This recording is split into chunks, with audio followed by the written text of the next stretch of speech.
আজ সকালবেলা ঘুম থেকে উঠেই চলে গেলাম ভুট্টার কাছে। তো ভুট্টাগুলো ছড়াই দিলাম। তো এর ওপরে ছাগলটা এসে লাফালাফি করছে আর ভুট্টা খেয়ে নিচ্ছে। তো কোনো রকমভাবেই নার্গিস ছাগলটাকে সরাতে পারছে না ভুট্টার উপরে।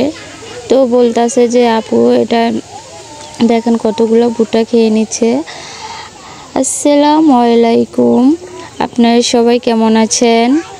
আমিও আল্লাহর রহমতে ভালো আছি।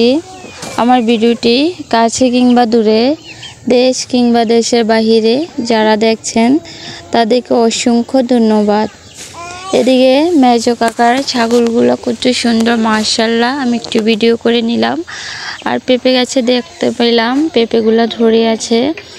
তো এই পেঁপেগুলো খেতে অত মজা লাগে না, তরকারি খাওয়া যায় এই পেঁপেগুলো দিয়ে। আর ছোট কাকার গাছে কাঁঠাল ধরে আছে।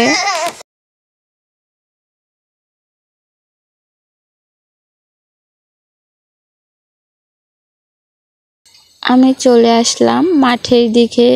তো এতদিন কাজের জন্য তো একটু ঘোরাঘুরি করতে পারি না। আজ একটু দেখছি যে আকাশের আবহাওয়া এত খারাপ, ভুট্টাগুলো নিয়ে আজ খুবই বিপদে পড়ে গিয়েছি।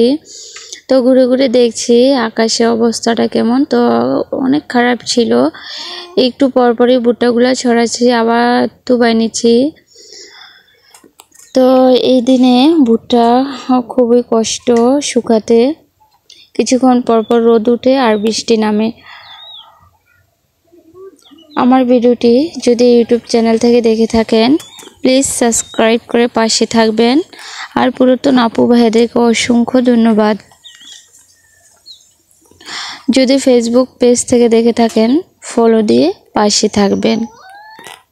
এদিকে শিফাকে রুমি কোলে নিয়ে দাঁড়িয়ে আছে।